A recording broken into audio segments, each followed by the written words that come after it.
everyone, and welcome back to War of Infinite Panels. We're back. I told you guys we'll be on schedule, so we're in July. That's 2 months in a row. Claps, everybody. We all did. Yay! Jules managed to get out of his cave and help me record this podcast, so we're ready to go. Ugh, the light! The light, it burns! Oh, comic books. Alright, so I'll see you guys next month. Try again.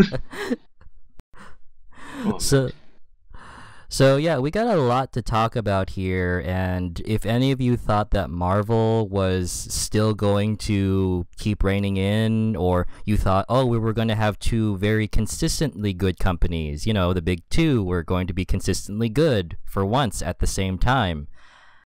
No. No.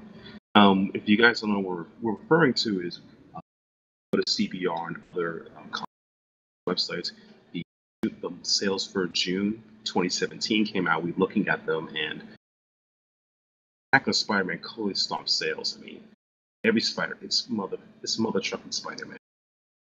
I mean, I can't imagine how Spider-Man could in any way be very popular. What do you think, Tom Holland? It's Harding's, man, not Holdings. What do you think? Oh man, it has nothing to do with the movie at all. Homecoming? No, nothing. But in all seriousness, Adam Kubert and Jim Zardaski is a very good creative team. I felt like their collaboration efforts are really good. And also, they keep promoting Spider-Man enough, obviously, up the wazoo, just so that way, of course, for the most noble of all causes, money! Blink, blink. Hey man, it pays the bills. It does. However, what doesn't pay the bills is comics being published in mass and always competing with each other. Right. If you guys heard about last episode, we touched upon Marvel cannibalizations, and current numbers of June 2017, our worst fears actually happened. Two of the most declining books are Marvel books. Currently, I believe it's both the Guardians of the Galaxy series. I can't recall which title. I think it's the Anthropy series and the Mother series. And let's see what else is. Oh, defunct titles. Guardians of the Galaxy, Mission Breakout, Guardians of the Galaxy, Mother of Entropy. Mother Entropy, yeah. And also, most heartbreaking of all, Star Wars. Yeah, the Star Wars books are not doing as well as we had thought. Yeah. And here's my current take on it. As we talked in the last podcast, cannibalization sales. This is the worst version of cannibalization. They are both Guardian books. Not only one can barely outsell each other, they're both bombing each other. So it's like they just both went to group suicide mode. Seriously. Basically, it's kind of like when everyone remembers when the New 52 started, there were like how many Batman books, and there were also a lot of Batman books you did not need. I don't remember anyone being that hyped for The Dark Knight. I'm very sure DC was just hoping that the name itself would keep it afloat. But if anything, you could just read the main Batman book and Batman and Robin. That would be it. And maybe Detective Comics. Yeah, Detective Comics, but aside from that, for Batman himself, it's just those two. I mean, sure, if you want to check out Batgirl or Nightwing, but those are already established characters already, so... But we're talking about the weird ones like Bat Inc. It was a cool concept, my god, it was just saturated. But in the worst case, this is the worst case scenario. Could you imagine all these Bat books just killing each other? They all just keep, not just one, all of them decreasing. Because Batman sells. No, it did not at this point. That you can only stretch that so far. Right, and this is what's happening to Marvel for Guardians. Guardians, even with the success of the movies, Guardians as a series, if you guys know the fans, the highlight of the Guardians series was done by Dan Abbott and Andy in the late 90s, early 2000s. That was the best Guardian runs of all time. I recommend checking it out. Top tier. Even better than Jim Starlin, and Lord help me, that someone might shoot me for that. So that's the thing. But the thing is, they have just straight up killed each other in sales. The numbers are just decreasing upon each other, and it's brutal. It's like these books should not be out there. Now, end it before the bleeding gets worse. Marvel will be Marvel. Who knows what will happen? As for the third Yeah. book, as Jules mentioned, Star Wars. Star Wars is declining because, oh, Jules, take it away. Well, here's the thing. Star Wars, I'm very sure that many of you are aware that a lot of the Star Wars supplementary material is not considered canon. The only thing that are considered canon are, of course, the movie itself and the TV shows, and everything else is just secondary canon. And whether or not you believe in, whether or not you agree with that, for continuity's sake, and also to focus the continuity of Star Wars, the history of Star Wars, supplementary material, it can only go so far. It's kind of like, you ever see those art books or movie director idea books, what they could have put in, or backup stories and things like that? That is background stuff. Or even just like stories based on spin-offs, like on secondary characters or something, or fan favorite characters. Those can only do so well. When you keep putting out so many, like, I'm very sure a lot of us like Poe Dameron and would like to know his backstory, but you can only milk that for so long. I'm Right. very sure a lot of us love R2-D2 and C-3PO. I don't know. Maybe you want to actually choke C-3PO. I don't know. But you can only push books like that so far. Right, and the majority of the Star Wars series, like Mando was one of them. Just Leia, I think they were miniseries, and which was a good idea at the time for Marvel when they came out. I think 2 summers ago. They were fantastic. It was miniseries, digestible. It came out at the same time the movie came out. Fantastic. But now, going wise, it's just people interest just wanes apart. Even though they have top creative teams on it, you have Gillen, Mark Waid, you had Ross doing some covers, you had the Johnsons. These books just don't. Yeah, it's been just supplementary. Even though some of the books are considered canon aspects, a lot of them are retellings of older stories from printed from the Dark Horse days, or what Marvel got told to by Disney or Lucasfilms. Yeah, I mean, not to insult it, it's a total crap. I mean, it's a licensed property. Star Wars is great, but do you really do 65? Yeah, I mean, we're not talking like, let's say, there are times where supplementary material can be good, but oftentimes it gets ignored. Like, Yes. let's say there are so many people who watch Young Justice and then they had no idea that a supplementary comic book series that was canon to the show existed, which I don't Oh, like. yes, exactly. I don't like that at all, because a lot of these are good stories and you should have just put them on TV in the first place. I should not have to read supplementary material in order to Make it its own understand comic your. book. Yeah. Or even, I shouldn't read supplementary material to understand your story. Basically.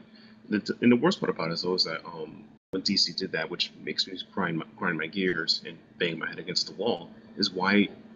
Well, now they did. Why do you print the original Peter David and Tom Newok's just a story where you based it on? You only printed like 10 years later after like season 2. It came Yeah. out within like a couple months. Because, granted, it's a slightly different story. You have not Artemis, a different name at the time, Arrowette, and you had different stories. It's still had the same spirit, the same essence. And it would have been nice to introduce people to source material. Why Young Justice is a cool idea. But whatever, right? DC will be DC. Yeah, and Mind-boggling.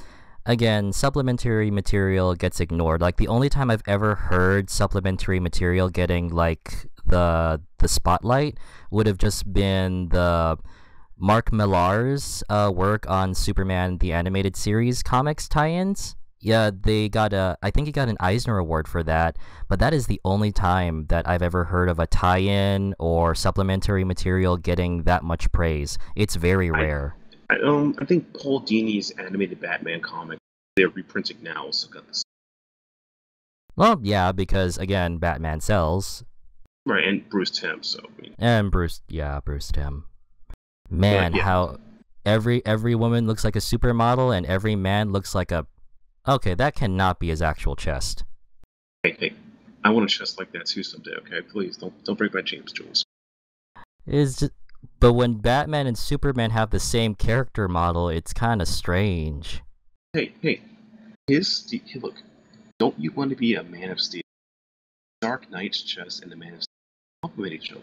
No, I would like to hug that chest anyway. Right, of course you would. But anyway, back on comic sales. Yeah, this is kind of a scary thing, especially considering that Marvel has been shining for a while, and to see such a harsh decline is worrisome. Yeah, especially for a lot of books that they were banking on,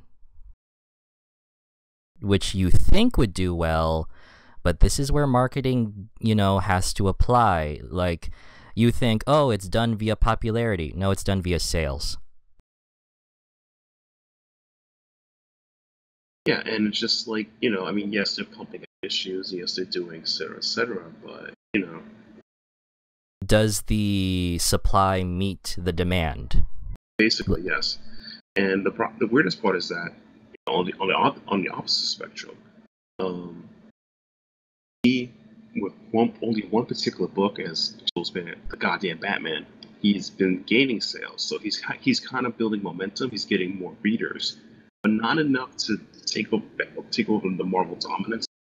Like, the weird about Marvel dominance, like every month it seems to like last a couple of months. Not to shit on Marvel, it's like, it feels like it's gimmicks upon gimmicks upon.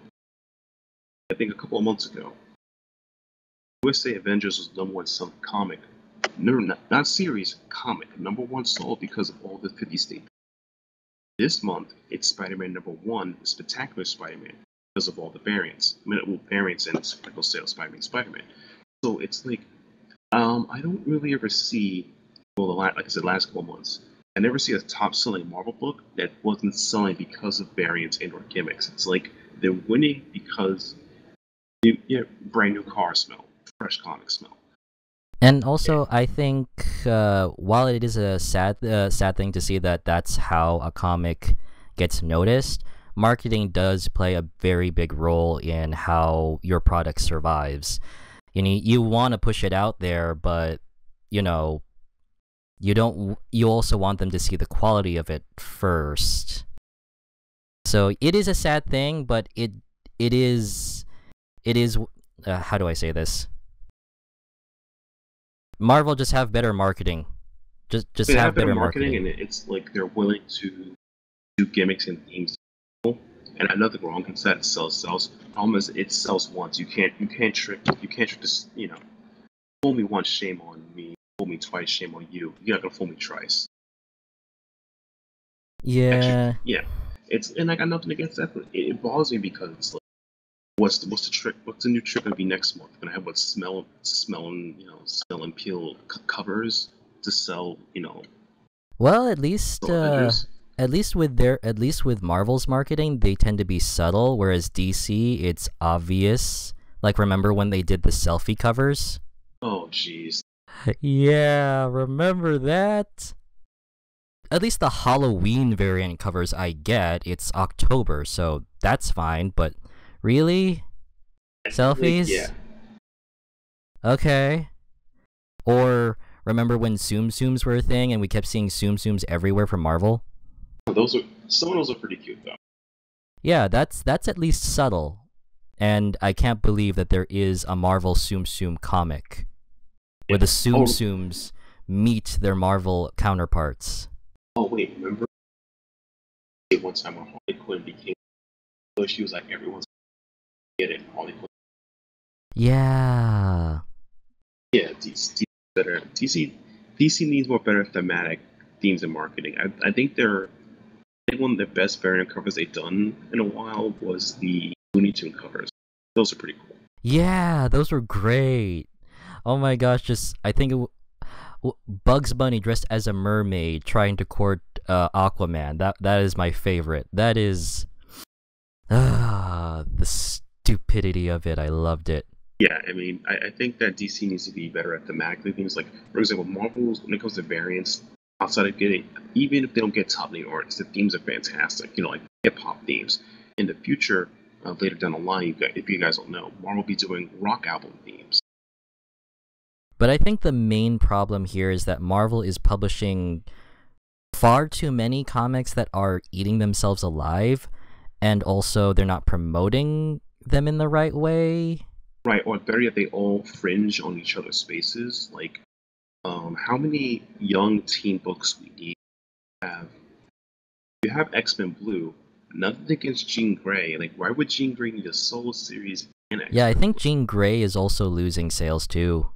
Yeah, and the same thing with Iceman. I feel like I got nothing against Iceman, but it's really hard to promote a character who I feel has been a team player For a since ever. while.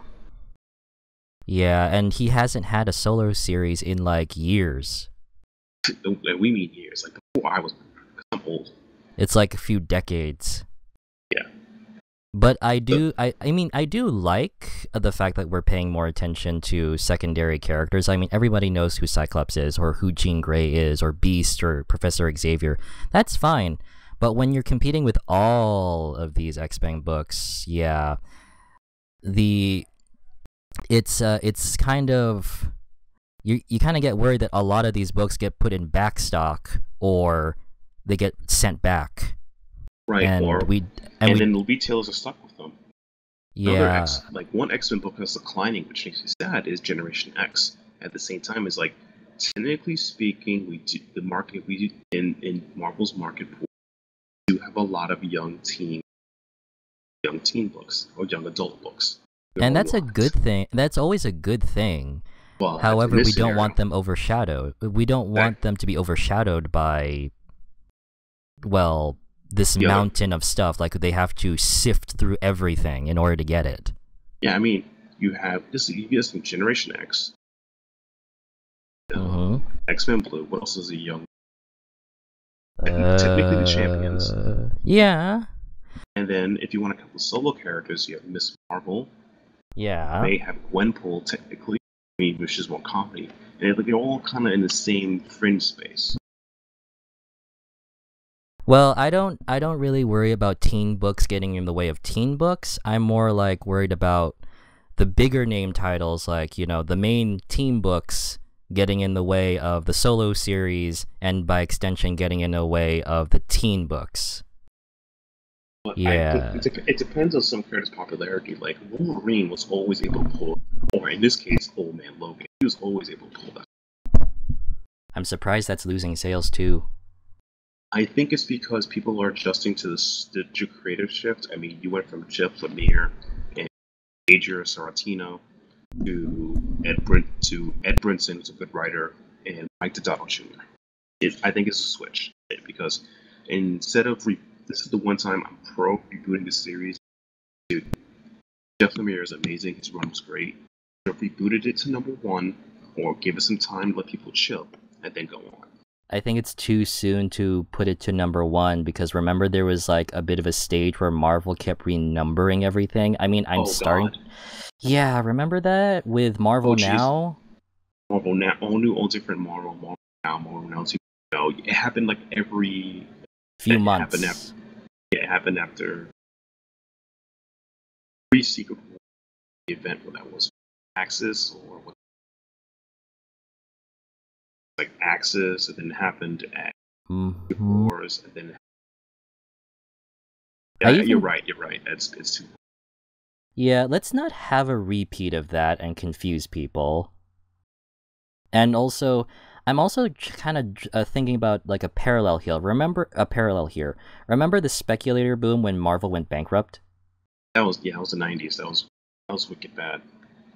That was them relying on gimmicks. That was them constantly pushing a lot of the 90s. Just let's just say it was just pushing a lot of the 90s and a big emphasis on special events, variants, a lot of gimmicky stuff. When the characters getting killed off, whatever, all that jazz. Yeah, Oh, a by the lot way, of the Bob Harris was in charge at that time. Just give you a heads up. Bob Harris worked at DC, so take what you will with that. Yeah, but I'm seeing something else here. It's like now that they're at the pinnacle of success, it feels like their skyrocket up is starting to curve Yeah, basically. with them being able to produce so much, and a lot of it is good stuff. It's just falling back on each other. Yeah, the thing also is that they're taking a lot of experimental risk with some of their books, which I'll probably later on in the podcast, your recommendation section, which a lot of their risks are 50-50s. They're really hardball 50-50. Have And books some of like them and some of them I really do would like to see succeed. Like there is always good talent here. It's just again, it's kind of hard to find a gem in a sea of well, other gems. or better yet, or a sea of like blah. I mean, you have like It's like books, it's like me going to Ross and trying to find the shirt I want among all the others. basically, yeah. Like you have the Thunderbolts, which is my favorite team books in there. They ended at 12. They canceled it. And what the hell? I really like this series, but at the same time, is I'm reading this like Uncanny Avengers, etc. Other team books.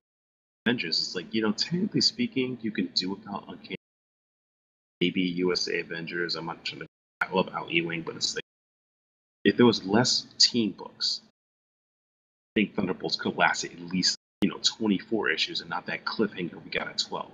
Oh yeah.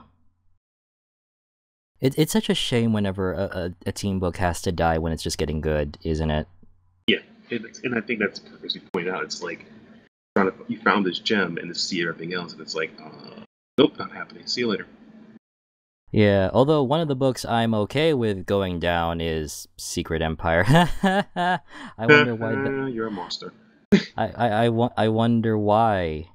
I wonder why is it going down? I'm sorry, it's just I have no le- it's I'm sorry, I don't it's one of those things that I can't condone where you just had to do that. I mean, I'm yes, there is a reason. I know there's a reason. It's just one of the things I can't condone, man. I'm personally, my thing with Secret Empire is that the whole just it's a very weak book and a weak series, which we talked about earlier. It's like you have two Captain Americas, should have been one book, and the fact that turning Steve Evil doesn't bother me. It just seems like a very cheap gimmick. It doesn't. Even when you read Exactly. it, it doesn't feel empowering. It's like honestly, like I said, I'm a bit spoiled for reading old Captain America. Steve Baker, Steve Englehart had a good run. Roger Stern, or even if that's too old for you, even Mark Waid's run, Man Upon a Country. I'm It's not like I'm s- spoiled. I'm not saying that him being a Nazi doesn't have good storytelling opportunities, but That it happened so man, quickly. Like 6 months, he's a Nazi. Like what the hell, guys? I mean, this isn't like Superman Red Sun where that was an Elseworld story and we actually saw it from the perspective of, Superman being a communist, where at first he wasn't evil, but then we got into the dictator stuff and yeah. But at least it Yeah, was interesting. yeah, and it's like I said, I felt like I think the problem with it was that they went for shock. Secret Empire suffers the same problem as Jeff Loeb's Ultimatum series had. Like both terrible comics. Oh, The shock value, the shock value, the shock value. It's just dropping shock, shock, shock, shock. Character dies. Nazi things. Portray this guy. It's just shock, shock, shock, shock. And Jeff then it Loeb. sells, but then you just get numb to it. Yeah, you become inoculated to it that you were. It's kind of like with South Park. It's like, okay, I'm bored. I'm done. Yeah. Yeah, but now South Park is all about political, all this satire. It's not just the debauchery anymore. They had to adjust to that, but that's the same thing. That's the problem. I wonder Empire. how many people we're gonna lose if I say that I don't like South Park. And don't worry about it. It's cool. You're not. Trust me. We'll probably lose all 10 viewers, I like Family Guy better than South Park. and that's a legacy you're gonna keep to yourself. But anyway, yeah, we're not saying that you shouldn't support Marvel. There are a lot there are a lot of good things in there. These books are good. It's just The thing is it's that hard. a lot of the face books, so the S tier books, aren't as strong compared to their previous iteration. I think this is a Yeah. perfect time. Comic readers like ourselves, or you should check out the smaller characters, like the Unstoppable Wasp. Check out. Patsy Walker Hellcat, or check out. Oh yeah, Hellcat is that's great stuff there. You can check that out. You can check out The Unbeatable Squirrel Girl. Like, the book is a meme, but it's a really good book. Check out Gwenpool. You can check out the X-Men series or the Inhuman series. Give these other non-based titles a try. I'm not saying don't read them. You can read them. Like, this is the perfect time to say, I don't have to buy the 5 Avenger books. I don't have to buy both Captain America. So let's try the other guys. Yeah, at least pay Iron attention Fist. to the ones that have the most quality. And also, if for developers, it's like, remember, supply and demand. Does your supply meet the demand? Yeah. Do you Yeah. know how much... and I know this as someone who works stock. Stores tend to have a lot of back stock. And Yeah, which... it's if you can't put it out there, that stuff is going to stay on the shelf for a long time. And it's not going to do well. Pretty much. And it's pretty wicked that, this backstock also leads to bad relationships with retail. Like, why am I going to buy more books? Already eating up my And most bookstores, I kid you not, bookstores over here, the most popular one, instead of having backstock, they just throw them away. Wow.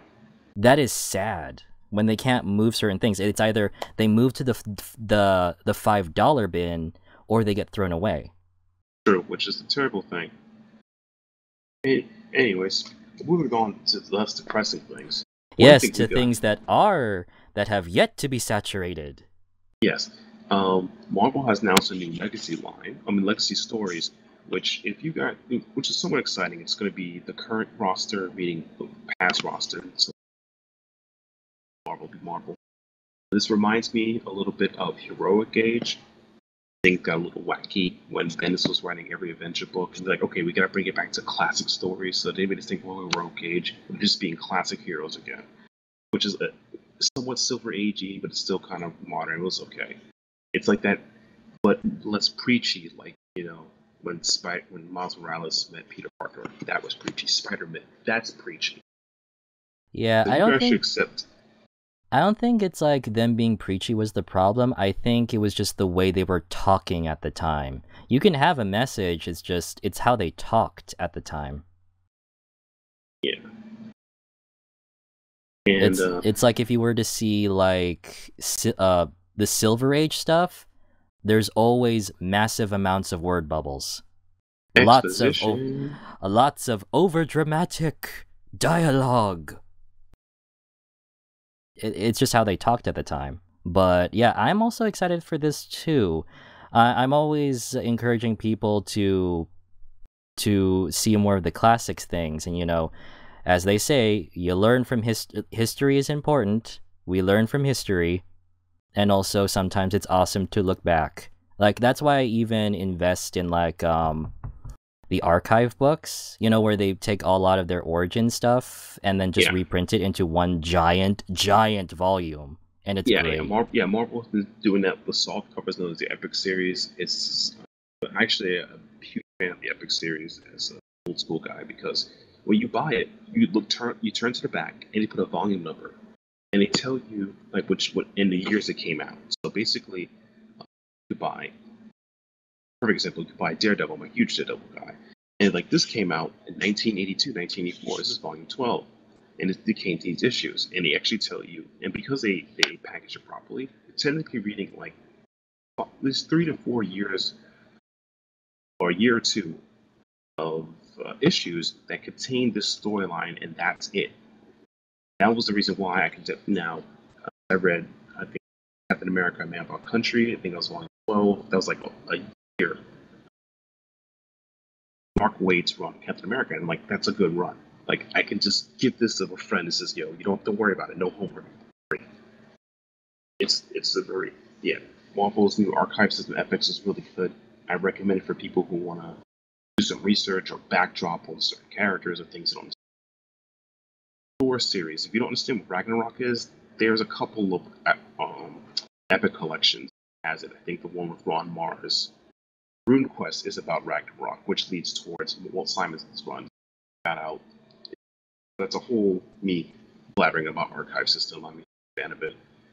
But Think- yeah, anyone wondering about when this Marvel Legacy is going to kick off? It's going to kick off in September, and it's a one-shot series, I believe, Yes. by Jason Aaron and Esad Ribic. Yeah, Rybic. Yeah, they're a great team. They did Thor God Bomb and God. Oh, I loved the God Bomb. I loved it. I even read a review about that in my local newspaper when I was freelancing. Yes, it's really cool because this creative team is awesome. And I think he did Amazing X-Men too. I think he did.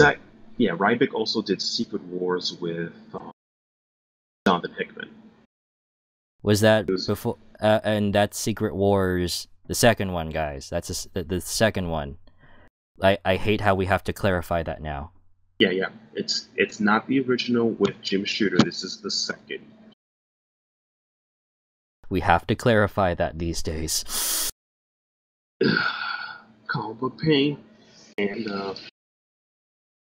they also mentioned how the Legacy series will be crossing over other series. So depending what you read, it'll be in all new Wolverine, Amazing Spider-Man. It'll be somehow in Spider-Man New Vows. It'll be in Astonishing X-Men. There's a whole list of it. We could go into it later. 53 Legacy branded series.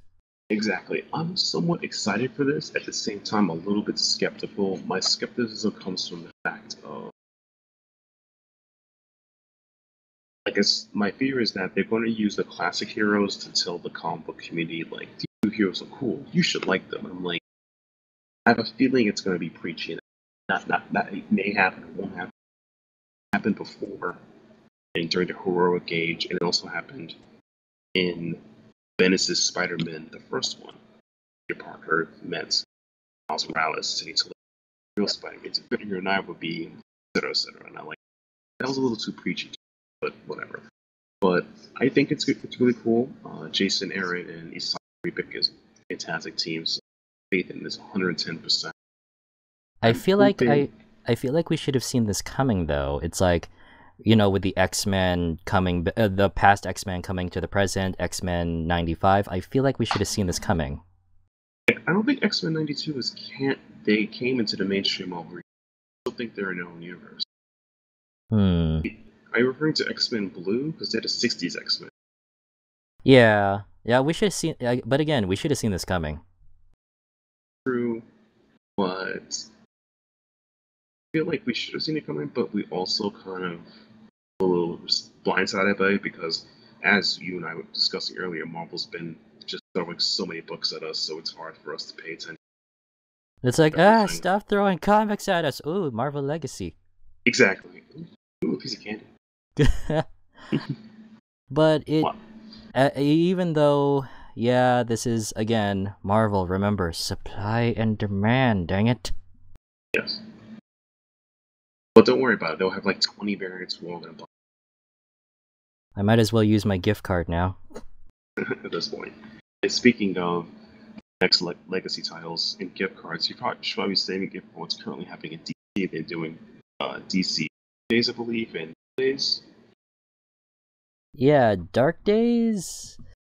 Again, I've been just a little. It's another I'm very sure this is another Batman-centered event, isn't it? Yeah. Which is the worst part is like I'm not trying to be a dick to DC. I've done this at least 2 or 3 times. Please stop making it bad first. I thought we had this conversation, DC. I thought we had this conversation. You can't sell Batman on everything. Hey, remember what Dan Didio said? Story would trump continuity. And that's supposed to make me feel reassured in your integrity? He knows how to sell a comic book. At least that's what he said. He knows how to sell a comic book. Oh god. Yeah, the guy that approved Relic, the guy that approved there being no legacy characters, the guy that said superheroes is self-sacrifice, blah blah blah. He's such a Silver Age guy. It's insane. But Oh yeah. Dark Days, do we really need this right now since we have to focus on... Don't we already have something going for us right now? I mean, Yeah. we're still trying to work the kinks out of Rebirth and the whole Dr. Manhattan thing, which they are still Dragging their waffling feet. at this. Yeah, they're waffling about it right now. They're not small little... It's like with Steven Universe. They drop a Steven bomb, leave us hanging for 6 months, Steven bomb again. Rebirth does the same thing. Little tidbits here. Oh, you're not getting it. Okay, leave us hanging for several months more. Here's a tidbit. It's not going to get you anywhere. Yeah. But it's with the Dark same thing. It's the same thing how I feel about Batman right now. In comics, like, well, I might think about the comics. The new one, the Rebirth one, is one. I don't know why Batman's on that team. Two, why is it called the comics? You just call it Batman, the Outsiders, or just call it Batwoman and the Outsiders because she's de facto leader. Why he's there? And two, wait, since when did and the whole teasing is Tim Drake dead? Is he not dead? Where is he? Those teasing are kind of getting me mad. And also, I have a feeling they're gonna try to tie this into Crisis on Infinite Earths because Dark Days, The Forge, spoiler number 1. The giant tuning fork thing that they used in Crisis on Infinite Earths. Ah, dang. The worst part about it, I feel like this is one not to be dick to DC. It's like guys, you just made a Justice League event. All you had to do was just make it a Justice League event. Need Batman stuff, but goddamn Batman. I feel like, and I think one of the Dark Day books is a prequel to Metal Days or Dark Knights. It's just crazy. It's like, what's next? The Green Lantern Corps is going to become the Black Lantern Corps? Knocking on wood. Yeah, happens. If that happens, you're hosting this podcast on your own. I'm wrong because I can't handle the stupidity of that. It's like, Marvel, DC, we thought you were out of your edgelord phase. You were starting to become... un-edgelordy. Edgelordy. Yeah, and the thing about it to me is, like, what bothers me is mostly about both these books is that they have way too many creative people. You have Opinion,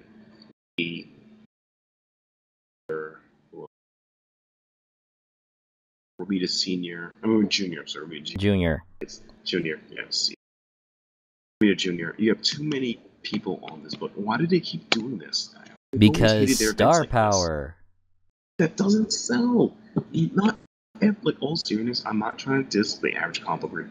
The average comic book reader is not that aware of so many people. Exactly. It's like a lot of us stick in narrow circles. And also, really somewhat in our circles. With writers, like, yeah, they'll attract us, but not the casual person. And also, star power.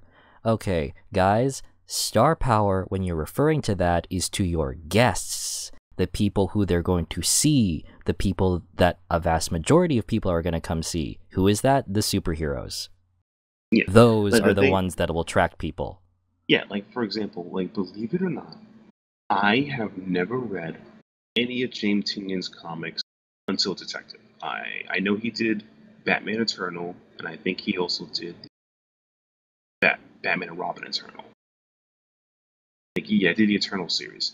I read them. I read the comics. It's pretty good. Do you know I read the comics?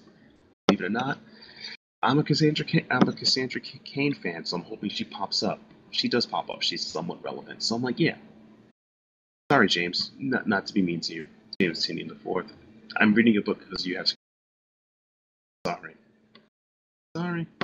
And also, with so many chefs in the pot, you're going to have a problem. It's like with art, not so much of a problem until it becomes inconsistent, but having so many writers and other creative people at the same time, I'm very sure the editor is going to get a headache. Or editors, if that's the case. Yeah, the worst part about it, though, is that DC has done something different this format. They had a thing called the Commodity Challenge, where it's a different creative team per issue. if you want to put all these star names on it, you could have did it that way. You could have had Snyder and Peter Jr. Next issue was Lee Tinian, or you swap both. You put them all on each issue. It's just ridiculous. It's not like with one since Sensation Comics, the Wonder Woman series. At first it was Gail Simone, then it was somebody else. Like every single month, like they had their own spin on it. Yeah, that's And Sensation Comics, not every issue struck gold. There was at least one or two very, I want to say, very boring or subpar stories, but for the most part, Sensation turned out to be great. I loved it. But that's the thing. It was a different writer, different artist every time. And unlike Countdown, it turned out to be good. Exactly. And worst part is, they experimented with this format and it's successful. The Commodity Challenge is really good. DC Comics was well done. I think it made AB Chu work at DC to do Poison Ivy series. I don't know if they can call her back, but AB Chu got a job because of that. But yeah, too many people in the pot. And the worst part is, I don't know why DC does that after they use the format that's been somewhat successful. Like, can't we just have it the simpler days where your events only had one person and one artist? Yeah, it seems like Marvel gets that right, even though I'm not, like I said, Secret Wars wasn't great. I mean, Secret Empire wasn't great, but Secret Wars was amazing. And it's like, you don't need to have this many people. Plus, I think it's great to have good talent on. It really is. Like, otherwise, The Dark Knight 3 would be as terrible as a lot of people feared with Frank Miller on the cover. When it's people that need to have a leash, then it's fine. Yeah. When it's people who don't need to be on a leash, but then they're all kind of fighting for their creative vision, or they're all fighting, to stand out, or even if they're working together as a team, some things clash and it gets kind of congested. Yeah, pretty much. But one thing that clears your congestion is Comic-Con announcements, man. Oh, yes. This weekend, crazy stuff. So many new things. Personally, I'm excited that I think it was this Comic-Con, Jeff Johns admitted that he has been or is working on TV show. I'm like, Jeff Johns, thank you for saving us. Oh, Jeff Johns. I think that's where Jeff Johns shines in a lot of ways. Like, I think him dipping more into TV is a great thing. Yeah. And him, because I love the Flash series. Like, yeah, I know that the catchphrase, dang it, Barry, but it's a very endearing series. And also, it's really getting good as it's dipping in more and more into the sci-fi aspect of the Flash. Yeah, I mean, the only part that hurts me is that those stories are based a little based on Wally West Flash. Yeah, because Barry is iconic, and that's why we brought him back to life. No, nothing against that. Nothing against that. It's just like I call it Wally facing because Barry's story. It's Barry, but Wally's story. It hurts me a little bit, but at the same time, I'm happy that the Flash is become more. Yeah, he's become more integrated. Like, he's more than just a TV series, like a 90s TV series, but was still a very good 90s TV series. Right. He's becoming more popular. He's become integrated into comics. I'm happy because he's no longer didn't suffer Iron Man syndrome. Iron Man syndrome is Iron Man just great on teams. Crap, no one cares about him outside. Movies are okay. Flash has become popular in the TV show. Integrating him into everything, and basically even his comic is doing better. Oh yeah, much like I'm not going to be I'm not going to decry Barry for his iconography, but I would still like to see more Wally. I really would like to see more Classic Wally, yeah, because like the Wally was being. Because believe it or not, a lot of people grew up with Wally. Yeah, not yet. We kind of got off topic, didn't we? We didn't even mention like the series Jeff Johns was doing. Yeah, Teen Titans, dude. Oh yeah, Teen Titans. Yes, he's doing a Teen Titans series. Yes. I mean, he says he's working on it. We don't know if it's.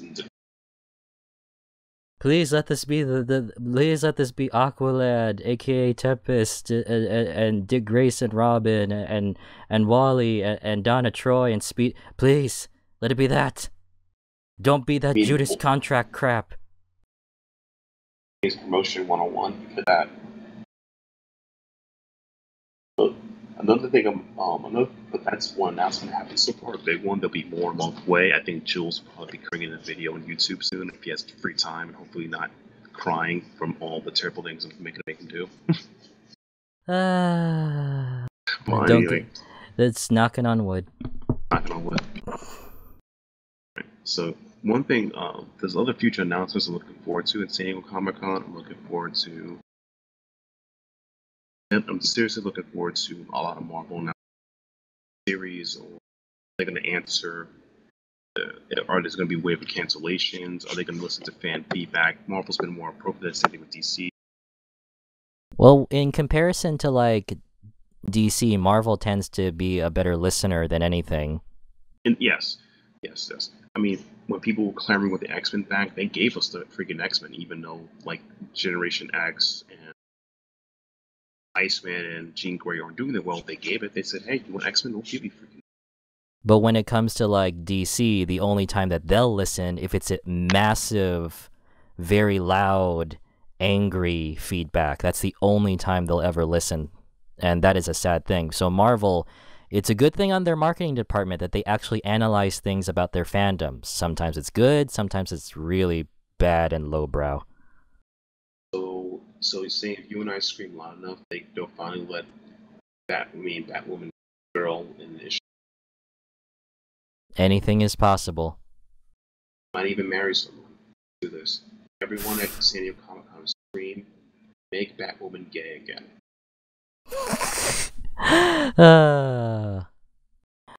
Like don't do that cutesy crap. Or we don't do that cutesy crap. Oh, she's gay, and make her go on a coffee date with a gay girl. Nothing. No, you're legitimate gay. I'm talking, having a relationship, considering a lot of shit. Kiss scene, 1 or 2 kiss scenes, hugging scene, scene where they pan away to the bedroom because you can't have smut. Come on, guys. As Getsilius says, as he is not trying to write his lesbian fan fiction. Dude, wait, we can't call it fan fiction. It's it would be very much a possibility. Yeah, but seriously, DC make Batwoman gay again. But other things that were announced over at San Diego Comic-Con, I might as well put this out because this is what got my channel started in the first place. They revealed, concept art, new character designs for Young Justice, Outsiders, and if it wasn't for Blue Beetle and Cassie and Static Shock, if it wasn't for them, this team would look very you remember the days when we used to make red and black OCs? Like when you were 14 to 16? Those days. Yeah, those days. That's what I'm seeing here. I'm seeing the parade of red and black OCs. I don't mind that Young Justice is coming back. I really don't. I appreciate it. Just fix those damn story problems. That's all I'm saying. And I realized that brooding was a very, very big part of that series. But we've learned. Stop being edgy. Stop pretending you know what teenagers are like. And we can have a better series. But anyway, Young Justice, go, you'll do fine. But I'm more waiting on Jeff Johns' supposed Teen Titan series. Yeah, he says he's working on it. I don't know. In my opinion, he could really mean I wrote a script and I never finished it. See you guys in 2020. But one thing that I hope you don't mind me inserting this, but one thing you won't have to wait 2020 for. In San Diego Comic-Con, finally, after 2 years after this announcement came out, Big Hero 6, the series. Yes! Oh, yeah. That was, I think it was a D23. I've been waiting for this. After like the movie that we said that should have a series, a year after it came out, yes, they're getting a TV series. The A funny, year hey, later, we finally Disney have a trailer. listens. Disney listens. Hmm? Disney listens. I was at D23. Like, yeah, they listen. So Disney. For for once, it only took you 2 years. They thought about it. They thought about it. They're like, do we really love these people? Maybe. I mean, they do pay us money. But yeah, yes, Big Hero 6. I mean, the character designs are gonna be for the animation is gonna take me a while to get used to. But yes, good. I mean, I wasn't expecting the 3D thing, but yes, this is good. Yeah, totally. One thing I'm looking forward to is I'm hoping at San Diego Comic Con they have a young animal panel. I've been somewhat a huge fan of the young animal prints and reading books. I hope they talk about expanding the universe. I hope they talk about bringing more creative talent. So I'm looking forward to that. Same thing for Wildstorm. Chris Mm-hmm. Warren Ellis is head of that, so I'm looking forward to DC talk. And the one thing I'm looking forward for Marvel is just them talking honestly, candidly about what's happening at the company, Yeah, I and hope them someone just. will point that out to them. I think someone will, and because like I said, Marvel listens. And point it out in a way where you're not a dick, okay? Because by the way, asking a serious question and being a dick are two different. Give you guys a heads up. Yeah, there's a difference. I mean, oh, I'm just pointing out a concern, or I'm just letting you know you're doing something wrong. And if I'm wrong, you can either take that, or combat me at it, or just ignore me. Or Whichever is better yet, fine. be like, you know what? You guys have been killing the X-Men series. We're gonna fix that. That's not it. This is how you say, guys. I noticed you've been canceling a bunch of X-Men books lately. What are you gonna do for that? And you've been canceling unexpectedly. Should we as consumers be buying into X-Men? Are you changing the formats? What's the deal with that? That's how you answer our concerned question. Not canceling my series, bro. What are you gonna do about it? I'm not buying it anymore. Marvel sucks. Or, it's like, you're printing too many things. Stop it! No, Or trust bet. me, that's not gonna work. If that worked, then me complaining every single day about the DC's twice a month publishing, it would have worked by now. Basically, someone's buying it, so crap on that. Like seriously, DC, stop with the twice a month publishing. I can't keep up. I think it doesn't apply to all books. I think they trimmed it down a bit, but it's still happening. Okay, my complaining is working. Okay, sometimes it works. Sometimes I forgot. Sometimes. Yeah, it's I don't know, and it depends what series you're reading. I think that the comics is twice a month. I think Batman is twice a month. I'll have to check the updated list, but there's some books that's Superman, twice a month. Superman and Wonder Woman are still twice a month. Because I looked at the update, it's like, oh, it's still twice a month. Like a month passed and suddenly 4 books. Yeah, I think we But should. any other announcement from Comic-Con that we should announce, or None yet. we should talk It's about? only the first night, so you'll probably be able to cover more of that later in the week. Oh, but I think there's also one announcement that's non Comic-Con related that I think a lot of people would like to hear about, or hear us talk about. A certain 13th Doctor. Oh yeah, that's amazing. Yeah, you got a chick doctor. Finally! I love how people flip the truck out of it. Well, I'm okay with people celebrating with the fact that there's a 13th Doctor, but I'm also not a fan that people are making that big a deal of it. I Yeah, mean, on one side, we've been wanting this forever. I mean, but it's to the point where, are they gonna do it? Yeah, whatever. Are they gonna do it this time? Oh no, not this time. Oh, we have a female master. That's good. I mean, when are we gonna get a female doctor? Whenever they do it. Like, I don't care at this point. And it happens. Boom. Yes. I'm more like I'm thinking more of a critical lens point of view. I got nothing wrong with it. It doesn't bother me. Whatever through tradition and whatnot. I said the negative argument of this is really stupid. I'm mad at the idea that Moffat is still the showrunner of this series, and the show's Yeah. been on a somewhat decline.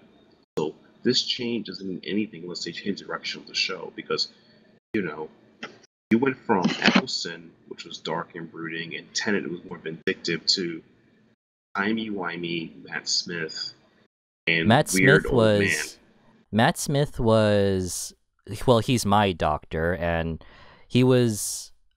I think it was a return to form in a way, because the old series they were goofy. The classic series was goofy as all hell, True, and but they and didn't have. also It felt like his goofiness didn't have.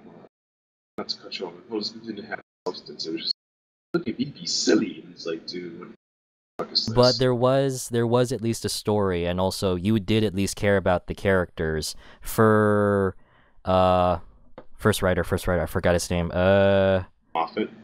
No, the before Moffat. Bennett. Uh, You're talking about uh, the creator. The creators. Oh man. the creator. I forgot his name. Yeah. Pre-Moffat days were awesome. Pre-Moffat days were really good, despite me not like. I'm sorry, I don't like Rose.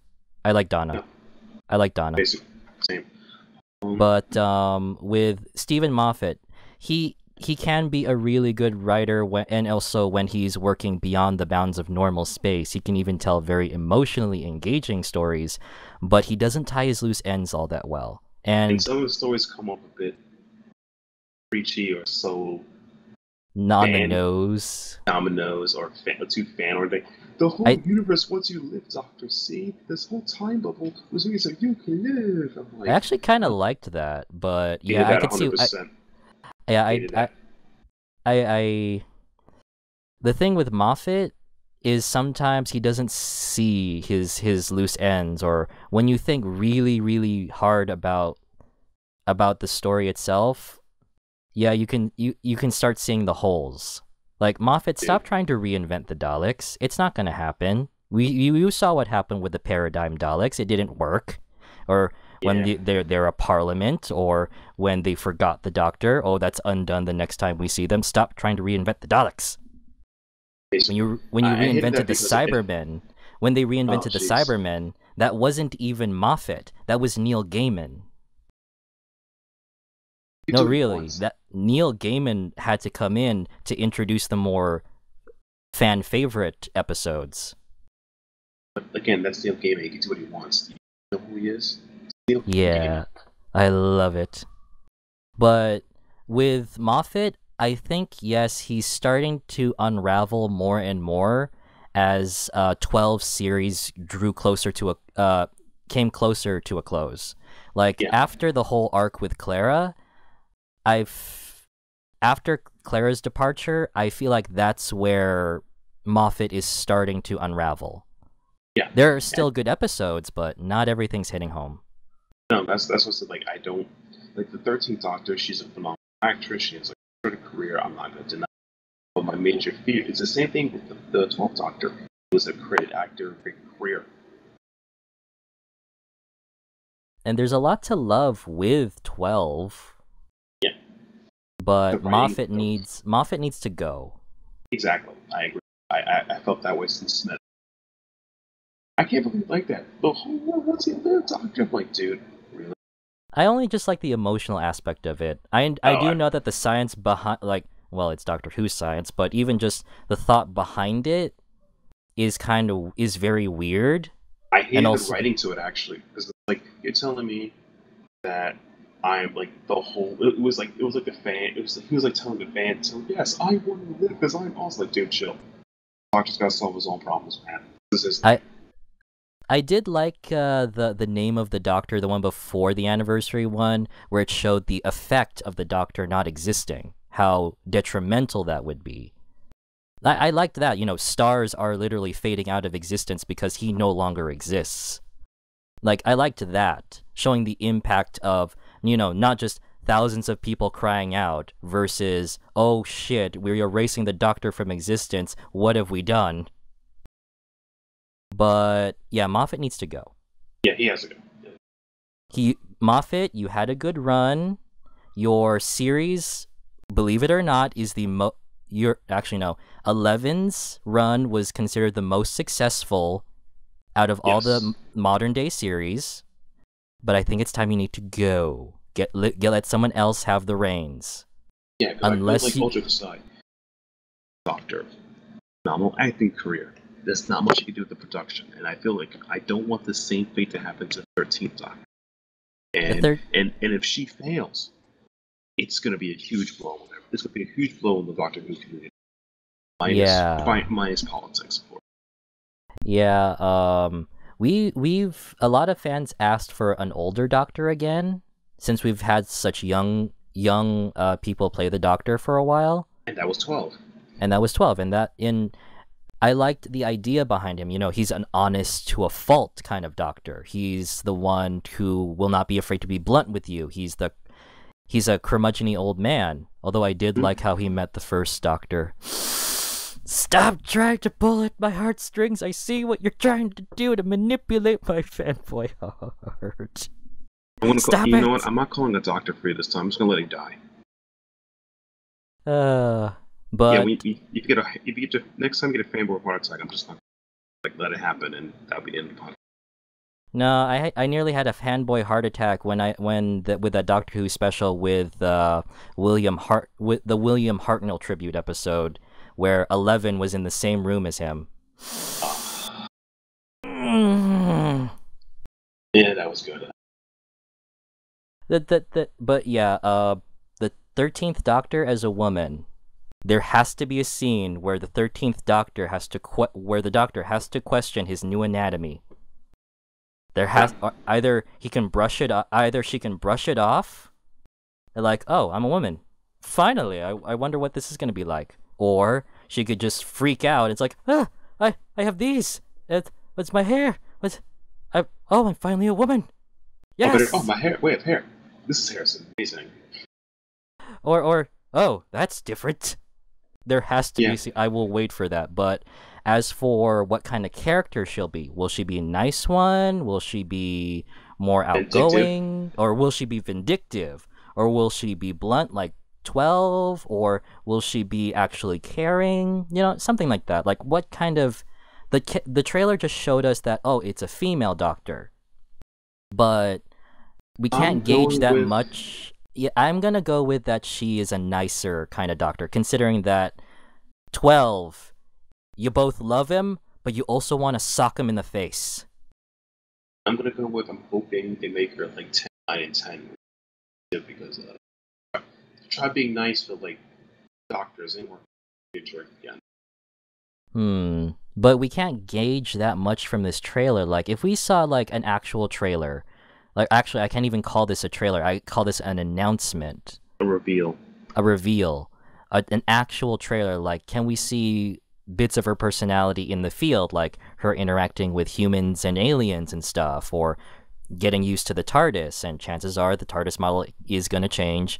I don't like this new TARDIS model, to be frank. It's too sterile, too clean, in a way. I kind of liked the Dr. Seuss-ish theme that 11 had. At least it was something different. And also wacky and big. Dang big.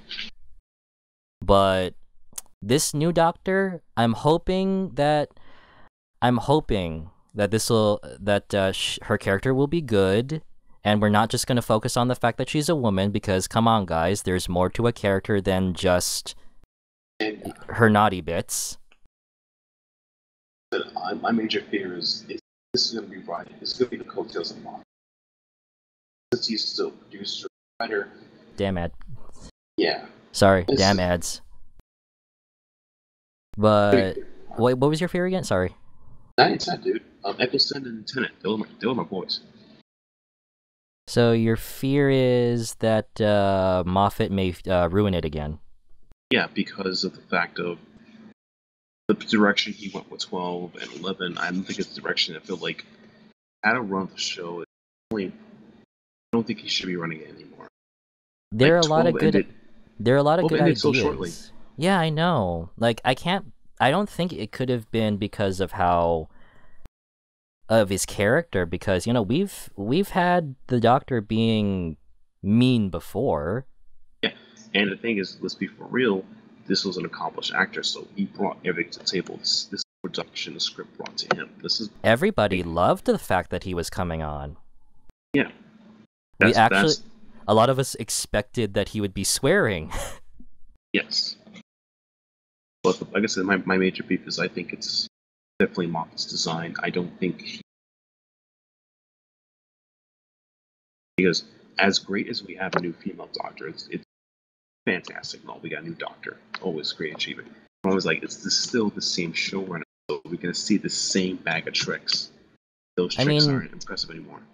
I think around 12, it was less silly, but it was making fun of how 12 is so broody and a curmudgeon, while we're still having an adventure, but we're also making fun of 12 for being such an edgelord inside.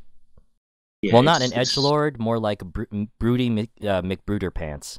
In the midst of the parties, he tried to combine two different styles. He was like, fun guy, he was edgy. You can't, like, Doctor is dynamic, but he usually has a central theme. Like, the 10th Doctor Tennant was a very vindictive bastard. He tortured people who with them. That was his theme. He ended up learning forgiveness and not be a psychopath, but that was cool because he was like, not enough of this crap. Today's the day you die. Or today's the day I mess with you. But I calls up. And with 11, it was him being, a child in a man's body, but at the same time, over time, he learned to accept his responsibility as the Doctor. You have to take responsibility for these things. You have a larger role. You know that. And you can't run away from your problems forever. Exactly. Right, he was charismatic in that sense. The ninth Doctor theme was him learning to connect to people. He just wanted to get the job. He was badass in his own episode, but he learned, like, you know what, maybe I should I know I'm a Time Lord, and I know but I have to connect to people, because if I have nothing to connect to, what am I doing this for? And with 12 was, I'm a curmudgeon-y, self-obsessed, unapologetic bastard. Yeah, and it balanced two themes. It was like he was that, and he was the fun guy. You can do that, like, in a thematic sense, not a character sense. When the Doctor comes in on a tank playing a guitar in a Irish Coliseum, or an Irish battle Coliseum or whatever, you can't find anything cooler than that. True. Especially when he started playing Pretty Woman. Pretty much. And like I said, my thing is, like, each Doctor is supposed to have a theme that relates and they go into it. The failure of the theme 12 scares me, because Moffat's unraveling, as well as his showrunning ability, as well as switching Doctor, and writing for a female Doctor is going to be a completely different experience. The themes or thematic theme to go with, versus what you did before, as well as, dude, you haven't been hitting home runs for about 2 years running. I think it's either hit or miss. I mean, the stuff with Clara, that was cool, but it's starting to, yeah. Exactly. We're not saying that Steve hasn't had any good hits, like his last episode with River Song. I cried in the office all alone when I watched that episode. But dude, come on, man up. If you're gonna cry in the bathrooms at least, so you can wipe. So you use the toilet paper to wipe your tears. Come on. That was their last date together on Beryllium to the Singing Towers. The date that she mentioned before she died. Yeah. Yep. There are good episodes with Moffat when he's telling an emotional, out of this world kind of story. It works, but dude, how many years? Like logic or yeah, the actual scientificness or science fiction, or the universe in a defined format. Yeah. Oh, the Daleks are going to have a new change in order? Screw that. We're not going to have the colored ones. We're going to have them forget the Doctor existed. Next episode they appear in, oh, that's not a thing anymore. Okay, this new hybrid Daleks. That's going to get destroyed the day of. Okay. Yeah, or we're going to introduce Torchwood, and then just because. Yeah. Or the Time Lords didn't die. They went to another dimension, and somehow they're able to send in transmissions and stuff. Okay. We're going to have a story where they pluck the Doctor out of his own time because in the future they come back. But wait, Okay. but they're in another dimension. What timeline are we talking? Okay, sorry, Moffat. And also, you said they were frozen. How are they sending out beacons into our own universe while frozen? Yeah, that's the God. problem with Moffat. Or how about with the Weeping Angel? How this? Huh? It's a Statue of Liberty. They can possess other statues. Okay, I know the Weeping Angels are his own creation, so he gets to do whatever the fuck he wants. But he's being inconsistent as hell. Oh yeah, they're just they're power creeping pretty hard. And I thought they only could take over your body if you submit to their will of sadness or something. Or you stare into their eyes, and then that reflection becomes an angel. Right? But I mean, what? But there's that's a scary idea, and it fits with the whole that there is no actual physical proof of a weeping angel, because if you take a picture of it, it becomes real. But wait, we saw a picture of a weeping angel in the files that you sent to the. Yep, here we go. That was that too. And two, why would someone stare into them again? It's not like you have infinite power or something. Or or if you caused a paradox that would have destroyed everything, and if Amy and Rory killed themselves. Oh gosh. Yeah, and guys, this is us actually talking about Doctor Who. Join us next month where we discuss why Moffat should be fired. This goes on. Well, we don't. I don't think he should be fired. I think he should just let him go. No, Jill, just if we keep going on this path, next month we'll actually have a legit list of why he should be. Oh come on! There's no way that he could actually rack up a list of things that we can complain about in a month. Knocking on wood again. We should probably leave that alone.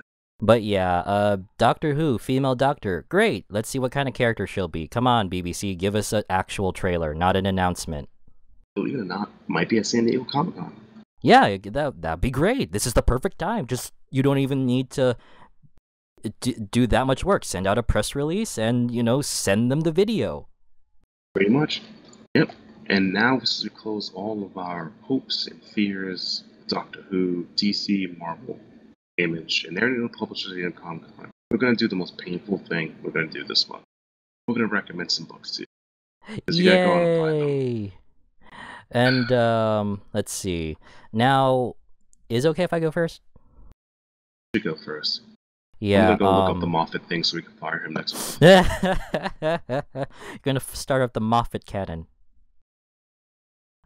Or no, you're gonna go get the TARDIS, and then you're going to go into the future and see what the hell has he done in the future. Yeah, I'm gonna Moffat cannon.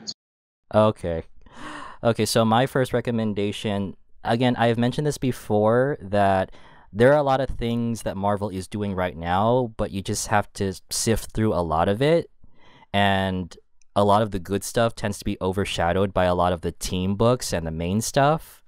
So for at least among their not so well-known stuff, that a book that I feel personally should at the very least be given a chance, especially since people make a buzz about it, but yet they're not talking about this comic in particular. It's the Iceman series by Sina Grace. The art at first was not by Alessandro Vitti, seemed kind of stagnant to me, but the newer artists, I think it's both of them, I can't name them right now, is a better improvement. Sina Grace's writing, he's more of an illustrator than a writer, but I think it's actually good that he's getting more into the writing. He's done things on Burn the Orphanage over at Image. He's done Not My Bag or Self-Obsessed, which are, I think, his autobiographies. But yeah, the Iceman series itself, of course, I have both mixed feelings about this, but I still want to recommend it because I feel like this book should be out there. One, it's Iceman, his first solo series in like decades, and it's also a follow-up after, the big news, of him coming out. And at first, they're going to exploit the hell out of his sexuality.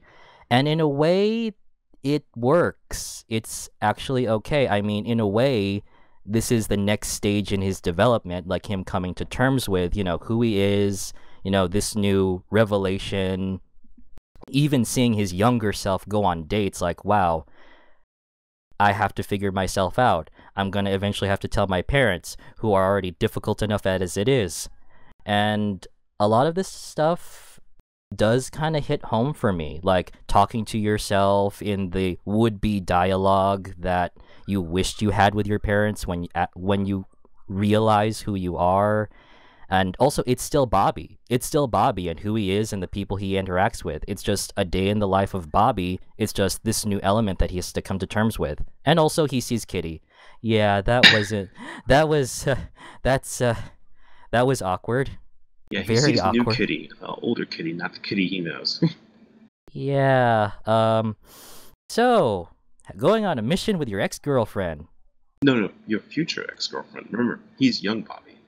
Oh no, this is this Iceman series. It's following older Bobby. Oh, young Bobby popped in there. Oh yeah, young Bobby popped in there too, but it's mainly focusing so far on older Bobby. Huh. Wow. Yep, and it actually works. He's still Bobby. He's still trying to get the attention of everybody, still trying to show off and everything, and also still making dick moves. Yeah, they still use jokes to deflect how much of an asshole he is. Yeah, let's punch the kid that we're trying to save. Yeah, it makes fun of him, like, haha, like, good no, old Bobby. it's I get it. It's Bobby logic. The kid's powers mess with their own and all the other appliances, and it's making explosions. Okay, we can't force him to go to sleep. We might as well just knock him out. He'll be fine. Plus, the kid was being an asshole.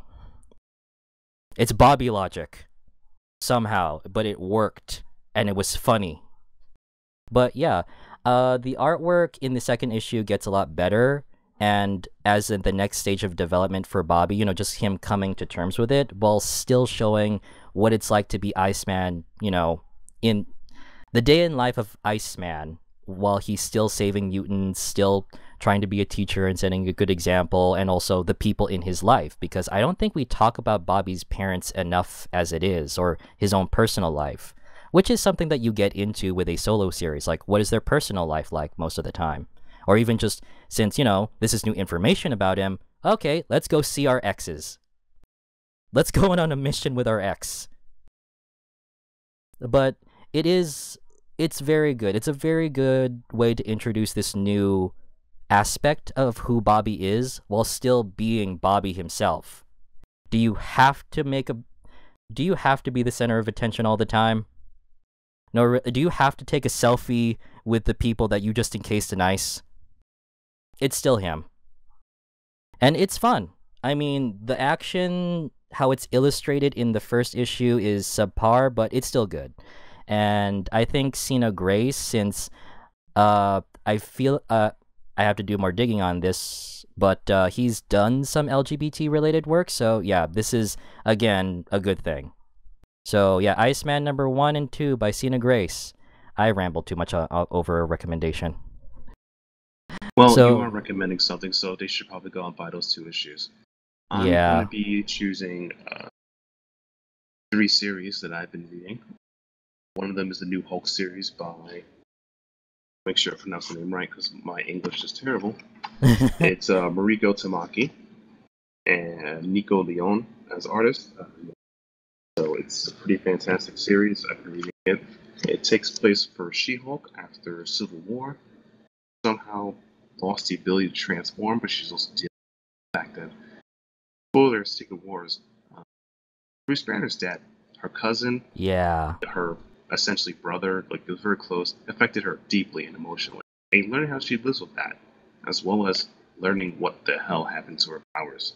It's a very, very nice take on the She-Hulk series I've ever seen before.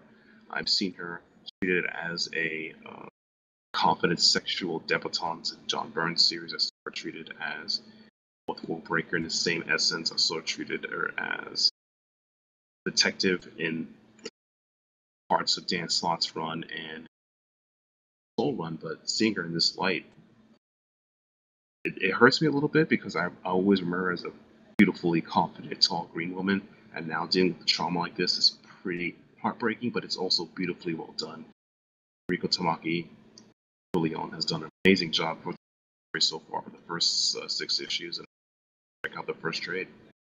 Didn't If you she get didn't she get fired as a lawyer and then decided to go as an independent lawyer sort of thing? That was Charles Soule run, yes. Huh. Amazing how she's able to do all of this and still be a superhero. It's like whenever a superhero is going through anything, go to She-Hulk. She will defend you to the death, both on the battlefield and in court. Pretty much. Well, maybe not in this case. And I want to give you guys the heads up. The trade is called She-Hulk. The run is called Hulk. As I mentioned the creators' names, so don't be creeped out if you buy the trade at Marvel and call it She-Hulk, and the issues are called Hulk. So I don't know why Marvel did that. It should just call it She-Hulk in the beginning. Whatever. Yeah, Marvel that's be not Marvel. confusing at all. Marvel be Marvel. It's yeah, like it's definitely beautiful. one week just like, oh, print out the Captain Marvel stuff and then put Miss Marvel. Wait, I thought she's called Captain Marvel now. That's her old name. Exactly. It's weird branding stuff. And the thing about it is, I really recommend it. And I said, I'm a hardcore She-Hulk fan. It's like I said, it hurts me seeing it, but it makes so much sense. It's beautifully well done. It's definitely something I want to definitely further feature. I hope this series, as much as we saw earlier in the podcast, is a gem within the sea of everything else. And I hope they continue this. I hope it doesn't get canceled. I hope Rico Tamaki and Nico Leon as a creative team stay on this book for at least 18 plus issues. And I would be super happy if it happens, but Marvel will be Marvel. Yeah, Marvel, the thing with Marvel is that just there's a lot of good stuff here, but we don't want to see them canceled. And also and the way to do that is Marvel, remember, supply and demand. Yeah, just have less books or more books, just people have that. Don't be like Ross, where you just like hope, oh, we can put everything out, and then you have people try to find it, and you hope that makes sales. Oh, Ross? You mean like Richie Ross from Boom? Oh no, the Superstore. Oh, because it's Richie Ross from Boom. I think that was one of his earlier strategies, just put books out, and it was pretty hard. Man, it's like that name is synonymous with put stuff out and hope it sells. Yeah. Then again, it's not Ross's fault. They just get backstock from other companies. Haha. But anyway, other recommendations. My next book I'm going to recommend, Jade the Changing Girl by Cecile Casalucci and it's a Young Animal New Imp book. It's the first trade's out. It's the first 6 issues, I believe. It's fantastic. It is the first.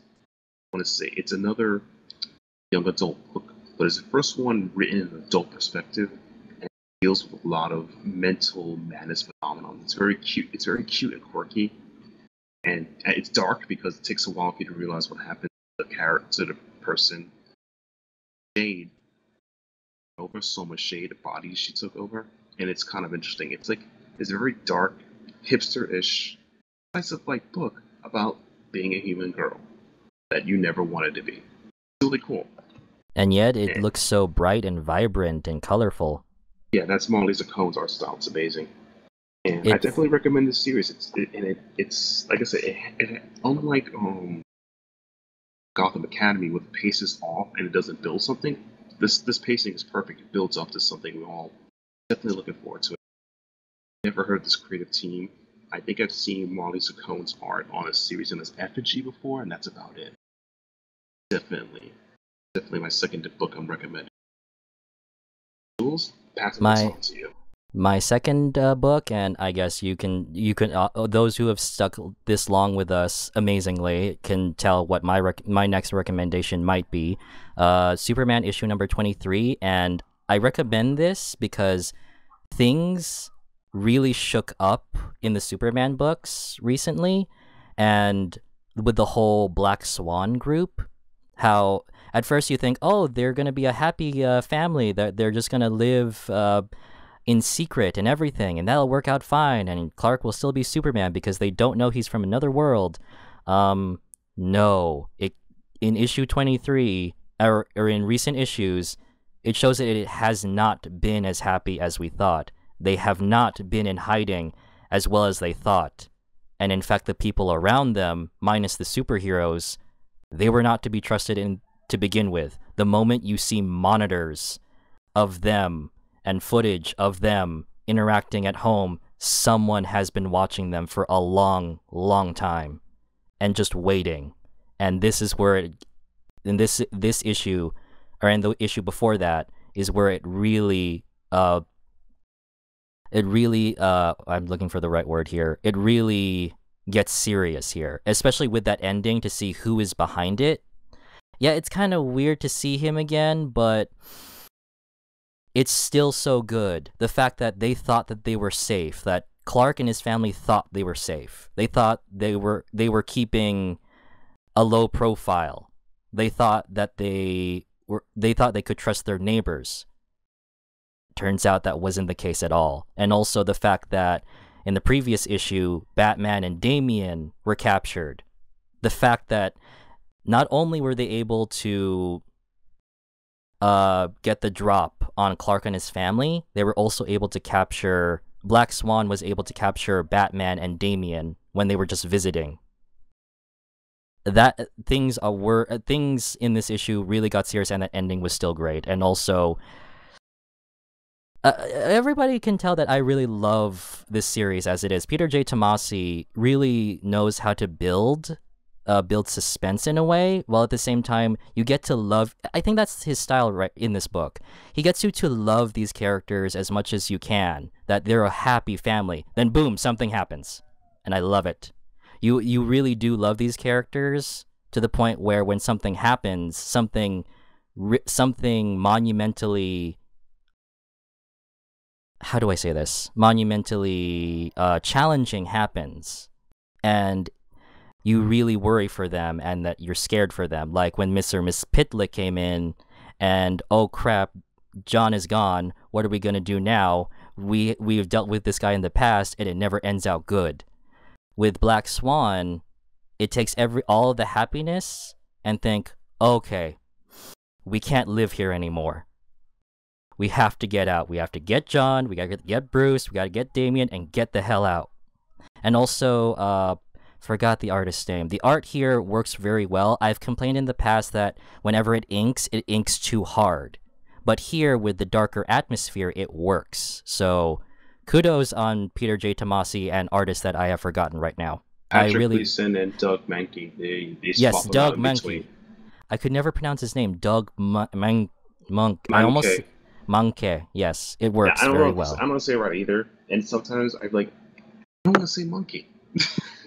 I almost said monk for some reason. Yeah, Doug Monk.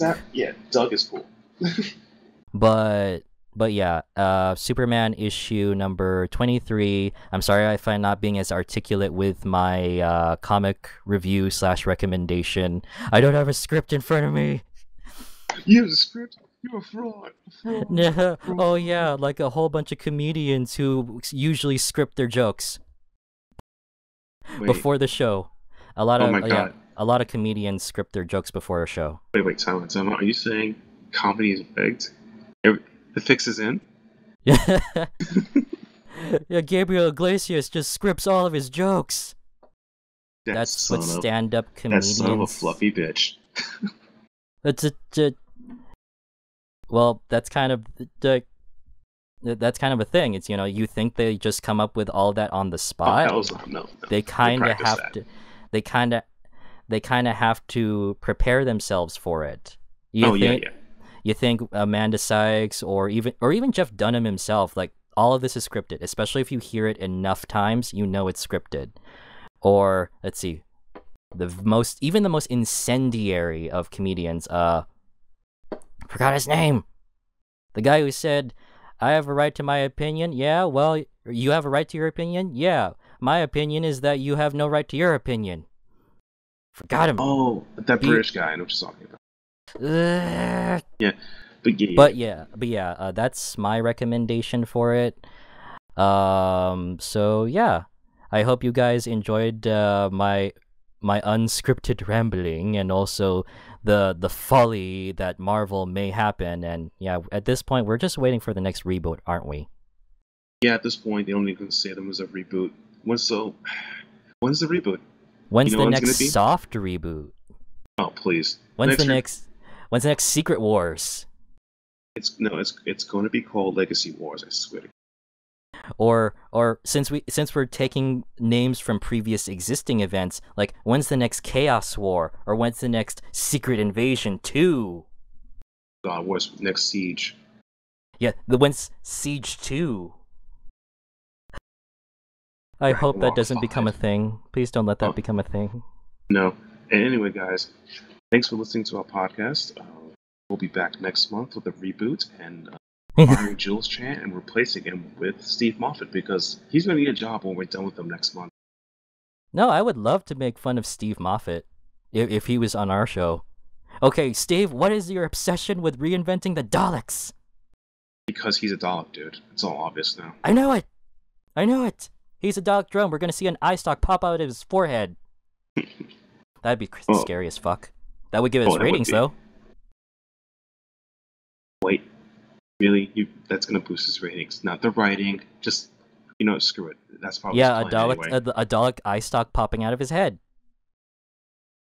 I would probably save the show. And the sad part is, I would probably save the show.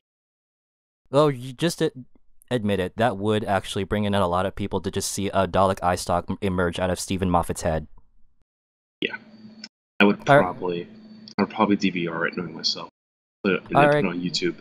Yeah, but yeah, right. All right, guys. Thanks for listening. Remember to thank God for me. Oh wait, no, I'm not Jim Sterling. James Sterling. It's British now. But yeah, we'll see you guys next time, and hopefully we won't go into a reboot again. And we'll see y'all later. Yeah, thanks for listening, and be sure to follow us on all social medias: Facebook, Twitter, YouTube, and check the Outerhaven website, and also follow Jules Chan on his Patreon, Twitter, and YouTube. Links will be in the article below, and thanks again. See you next month. See ya.